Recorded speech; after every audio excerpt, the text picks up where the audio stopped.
Bonjour, je suis Céline Hoel, copywriter freelance. Avec ce podcast, j'ai envie de mettre en lumière des entrepreneuses en milieu rural. Pour ce 4e épisode, j'ai traversé la frontière franco-belge et me suis rendue dans les Ardennes françaises. C'est avec Laura Lejeun que j'avais rendez-vous à Charleville-Mézières, où nous avons passé plusieurs heures à papoter. Laura, c'est la maman d'Enzo, mais c'est aussi la maman de Dispono, une application de coaching en organisation. C'est suite à une période de mal-être personnel que Laura a eu envie d'aider les autres à mieux vivre au quotidien. Aujourd'hui, elle est incubée à Rimbaud Tech, où elle bénéficie d'un encadrement et d'une structure pour développer son application, qui est disponible depuis août 2021. Dans cet épisode, elle nous dévoile un peu qui elle est, son parcours, ses inspirations. Mais je ne vous en dis pas plus et laisse place à notre conversation. Bienvenue sur le podcast Les Intuitives.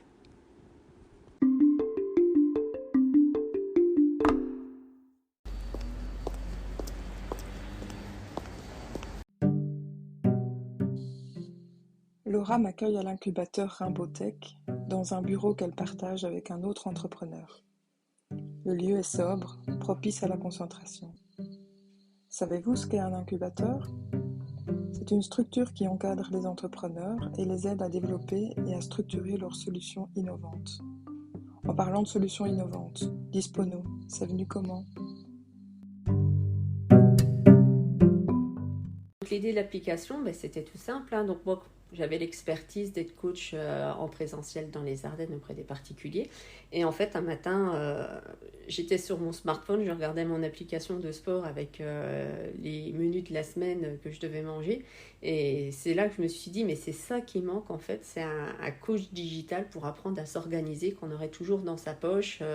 Dès qu'on avait un moment de libre, on pouvait passer concrètement à l'action et surtout qui nous accompagnait au quotidien. Remontons quelques années en arrière. En 2015, Laura quitte son job et reprend des études dans le secteur du tourisme. Son projet n'aboutira pas car elle souffre d'un mal-être parental, une surdose de perfectionnisme, doublée d'un besoin de bien faire qui la pousse à se remettre complètement en question. Les périodes les plus sombres sont souvent les plus riches. En effet, une fois qu'elle s'est sentie mieux, Laura n'avait plus qu'une idée en tête: se servir de son expérience pour aider les autres, notamment les mamans en souffrance. Est-ce que ces études en tourisme l'ont aidé à mener à bien le projet Dispono ? Eh bien, c'est ce que vous allez découvrir maintenant. En fait, tous les acquis que j'ai eu pendant ce BTS-là, en fait, vu que dans le tourisme, on fait beaucoup de communication, j'ai appris à communiquer sur les réseaux sociaux, qu'à l'époque, je ne connaissais pas du tout. J'ai découvert Facebook à ce moment-là, donc c'est pour dire. J'ai appris à créer des visuels. Alors, à l'époque, c'était sur GIMP. C'était Ouais, je connu maintenant, ça. Maintenant, il y a Canva. Donc, merci Canva, c'est beaucoup plus simple. J'ai appris à créer le site internet sur Wix, par exemple. C'était dans le cadre du BTS, il fallait créer un site internet. Donc, en fait, j'avais fait un sujet autour des Ardennes, mais les Ardennes en famille, mais ça m'a énormément aidé ce BTS-là, non pas être dans le tourisme parce que j'ai complètement dévié, mais à avoir toute la partie communication sur les réseaux sociaux, créer des sites internet, tout ça, ça m'a beaucoup aidé. Et par rapport à ton rôle de coach, donc tu entres vraiment dans l'intimité des familles. Ça ne doit pas toujours être simple, ni pour toi, ni pour ces familles, de te confier les mauvaises habitudes qu'on peut avoir. Et je me demandais, qu'est-ce que tu aimes le plus en fait dans ce travail, là directement avec l'humain, dans l'humain? Ce que j'aime le plus, c'est de me dire que j'apporte mon aide en fait à ces personnes-là, à un mal-être qu'elles ont. Il y a beaucoup de mamans, c'est beaucoup de mamans que je rencontre, qui ont peut-être perdu le sourire, qui se sentent fatiguées, qui stagnent peut-être au niveau professionnel ou qui n'ont plus d'envie d'être avec leurs enfants. Ça arrive aussi, elles sont tellement épuisées par le quotidien qu'elles ont même envie de s'isoler, de ne plus jouer avec leurs enfants ou même leurs conjoints. Ils sont, je ne vais pas dire aux limites au bord du divorce, mais il y a beaucoup de tensions. Et en fait, le fait de les accompagner, de leur donner des petits conseils, ça leur remet à pied à l'étrier pour reprendre goût à certaines choses. En fait, ce que je fais dans le coaching, c'est qu'en fait, j'élimine tout le superflu et surtout tout ce qui est très négatif en général, pour repartir sur une bonne base et commencer à avoir plus de temps et à apprécier le moment présent. Par exemple, moi, quand une maman, elle me disait qu'en rentrant du travail ou quand les enfants rentrent de l'école, elle prenait même pas le temps de partager un goûter avec eux. Je trouvais ça complètement dommage, mais c'est parce que cette personne-là, soit elle était trop fatiguée et énervée du quotidien, donc elle n'en avait pas l'envie, ou soit elle prenait pas le temps, c'est-à-dire qu'elle rentrait, elle se mettait une pression de dingue, et tout de suite elle faisait le ménage. Et moi je leur disais, mais non, on rentre, on partage du temps en famille, on prend ce temps. Au début ça va peut-être être un peu perturbant, parce que les enfants vont pas avoir l'habitude, il va falloir se forcer, mais au bout d'un moment ça va devenir naturellement, et on va apprécier ces moments-là. Et finalement, cette demi-heure de gagner-là, elle va nous redonner de l'énergie. Donc après, on a plus de temps pour soi, pour faire autre chose. Et même l'enfant, il y a beaucoup de mamans qui me disent, bah oui, mais mon enfant, il me sollicite tout le temps quand je fais le ménage, il est dans mes pattes, j'en ai marre. Mais je leur dis, si vous prenez cette demi-heure-là de goûter avec l'enfant, après, il a eu son moment avec vous. Donc, vous lui dites, fais autre chose. Et là, il ne vous dérangera plus, en fait. C'est juste des petites choses. Mais voilà, après, quand les mamans, 2 mois, 3 mois après, elles me recontactent en me disant, j'apprécie, je prends le temps. On a été faire de la moto avec mon conjoint, on a été boire un verre. C'était pas arrivé depuis 5 ans. Moi, je me dis, c'est ça que je veux, quoi. C'est que les gens, ils se rendent compte que la vie, elle peut être belle. Et c'est ma plus belle victoire. Moi, j'adore parce que quand j'arrive chez des gens pour ranger les maisons désencombrées, faut que j'arrive vraiment dans la situation réelle pour voir la vraie problématique, pour vraiment voir de où on part. Mais à chaque fois, je traverse la porte, j'ai quand même pris le temps de faire un peu de rangement et de ménage. Mais je dis non. Le passé qu'on a eu, dans le passé, les femmes étaient à la maison, s'occupaient de l'homme et des enfants. Donc on arrive quand même maintenant avec des générations où on a eu des mamans qui travaillent. Donc ça va, ça évolue dans le bon sens. Mais après, il y a toujours des choses qui sont pas logiques. Par exemple, en France, quand vous êtes maman, que vous êtes enceinte, vous accouchez, le conjoint n'est pas là 7 jours, n'est pas là 24 heures sur 24 pour être avec vous, à s'occuper de l'enfant. Il ne peut pas dormir sur place dans la chambre avec vous, il ne peut pas prendre le bain de l'enfant. Il y a des horaires, on lui dit vous venez à 9 heures, vous repartez à 18 heures. Donc dans les premiers jours, déjà, on n'implique pas forcément le papa. Il y a des mamans aussi qui sont, j'appelle ça des mamans louves, qui, elles, l'enfant est né, c'est tout pour elles et elles ne laissent pas la place au conjoint. Donc il y a déjà ça aussi qui crée des inégalités. On a toujours aussi le discours, on met toujours toujours la maman en avant.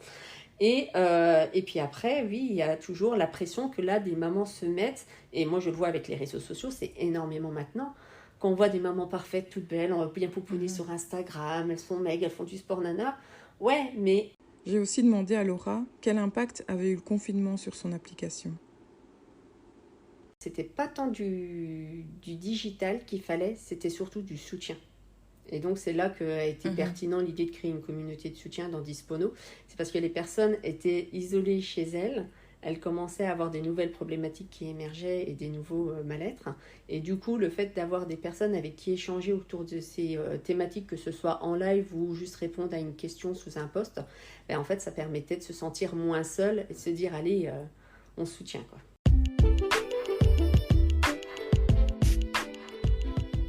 Mais qu'est-ce qui l'inspire tant ? Le personnage, moi, qui m'inspire, c'est Baluchon. Donc, en fait, Baluchon, c'est le livre qui a piqué mon fromage. Donc, en fait, c'est 2 êtres humains qui ont trouvé un jour une pièce où il y avait plein de fromage et ils mangent tout ce fromage-là sans bouger. Tandis qu'à côté, il y a 2 petites souris qui, elles, commencent à ne plus manger le fromage et à sortir de la pièce, du labyrinthe, pour rechercher de nouveaux fromages. Et en fait, les 2 êtres humains, au bout d'un moment, les réserves diminuent. Et il y en a un qui commence à dire, mais t'es sûr qu'on ne devrait pas sortir, aller voir et tout ?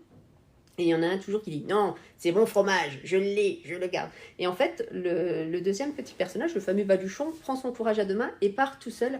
Et au fur et à mesure des expériences qu'il fait, il note des petites citations. Et en fait, un jour, il retombe sur une pièce où il y a plein de fromages.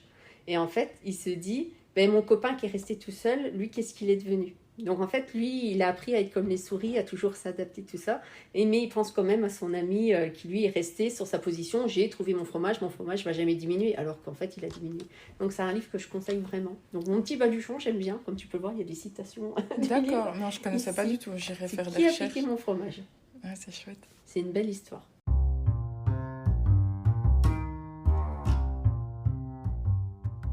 Et maintenant, place à l'interview Dispono. Alors, quel est le truc que tu as tendance à oublier sur ta liste de courses ? Ah, à oublier sur la liste de courses ? En général, c'est les protège-slips. C'est tout bête parce que je planifie mes repas, donc les listes des courses pour les repas, c'est nickel. Mais tout ce qui a trait pour les autres, j'y pense. Mais moi, personnellement, une fois de plus, la maman, elle s'oublie, elle passe en dernier. Donc, des fois, je ne pense pas à marquer les protège les C'est tout bête, hein, mais... Le truc que tu n'oublies jamais sur ta liste de courses. Les yaourts nature. La tâche professionnelle ou personnelle que tu as tendance à reporter ou à déléguer. Alors, je délègue pas parce que je suis toute seule. À reporter, je dirais, c'est l'analyse des statistiques du site internet parce que je comprends rien. C'est une usine à gaz, je reporte à chaque fois. Mais ça devrait, pourtant, c'est important. Et au niveau personnel, la tâche personnelle que tu as tendance à reporter ou à déléguer. À reporter une fois de plus, c'est encore moi qui m'y passe. C'est le sport, j'arrive pas à m'y mettre. Il faut que je m'y mette. Hein. Autant je sais prendre une demi-heure pour lire un livre, voir un thé, regarder une série pour souffler, autant me dire je prends cette demi-heure-là pour me mettre au sport. Non. Déléguer, tu sais, évidemment, on ne sait pas faire. Mais je pourrais déléguer le sport pour avoir une silhouette de rêve, mais je paye même quelqu'un pour le faire. Mais ça marche pas. La chanson qui te motive à faire la tâche que tu n'aimes pas. Wake Me Up de Wham. La tâche professionnelle ou personnelle que tu fais avec le plus de plaisir. Les lives. Professionnel et au niveau personnel. Cuisiner avec mon fils. Ta routine matinale. Alors, ma routine, un bon réveil une demi-heure avant tout le monde, pour que j'ai le temps de me préparer dans le calme, avec ensuite un bon petit déjeuner. Et après, ça va dépendre des semaines parce que voilà, on a une organisation une semaine sur deux différente avec mon conjoint vu qu'il a des horaires alternés.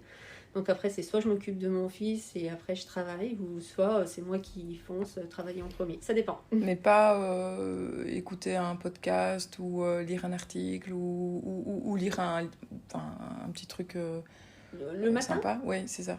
Non, j'essaye de ne pas mettre sur les réseaux sociaux dès le matin parce que sinon je suis tout de suite happée. C'est très chronophage et on s'en rend pas compte, mais on passe vite une demi-heure sur les réseaux. Donc non, le matin c'est vraiment un bon petit déj. Par contre, une fois que je sais que je suis au moment où je travaille, la première chose que je fais effectivement c'est vérifier les ventes, lire les mails, vérifier ma to-do list pour bien réorganiser la journée et après seulement les réseaux sociaux.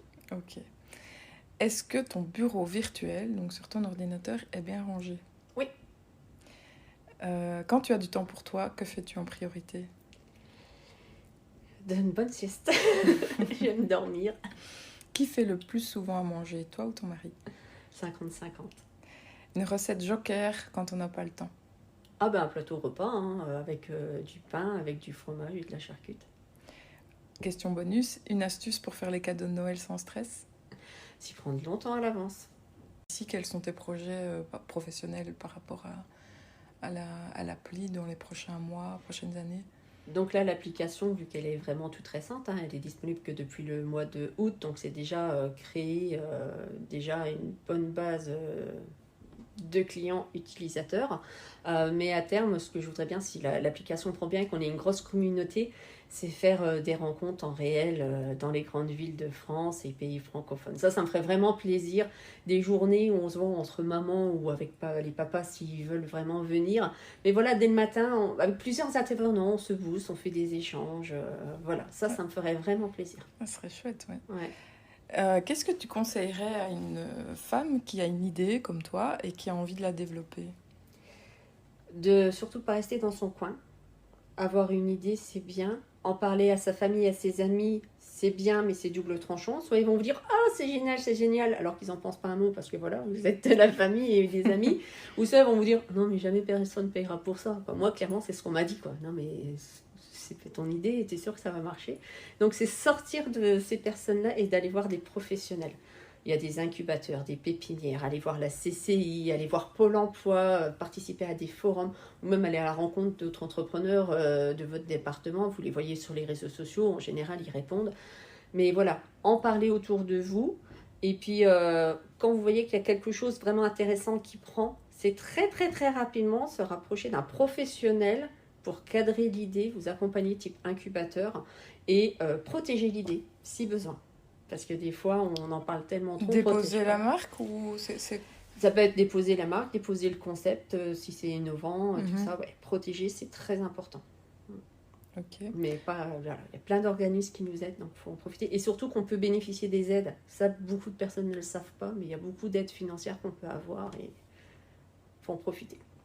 Oui, enfin la France et la Belgique, à ce C'est différent niveau-là, chez vous. c'est un peu Bon. différent, mais Mais bon, beaucoup d'aides. chez nous, il y en existe aussi, évidemment, mais bon, voilà, Non, mais je sais pas, j'ai l'impression qu'en France, peut-être, déjà quand je vois la pépinière, l'incubateur, etc., nous, on a des espaces de coworking, mais le service n'est pas à ce point C'est pas pareil. développé au niveau de Ouais. l'encadrement, donc voilà, vous avez de la chance. Pas pour tout, mais Non, pas pour tout. mais Mais pour voilà. ça, oui.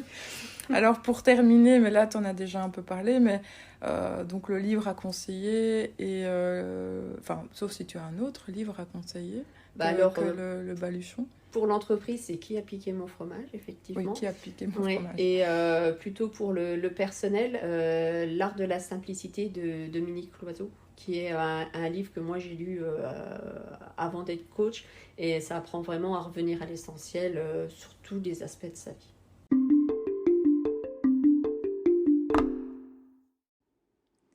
J'espère que cet épisode vous a plu. Si c'est le cas, ce serait super sympa de me donner 5 étoiles dans Apple Podcast ou de partager le podcast autour de vous. Je vous invite aussi à consulter mon blog dès maintenant, www.c-copywriting.com, pour profiter de 5 conseils pour votre stratégie de communication que Laura a eu la gentillesse de nous partager. Vous retrouverez aussi toutes les références de l'épisode sur la plateforme. En attendant le prochain, moi je vous dis merci et à bientôt.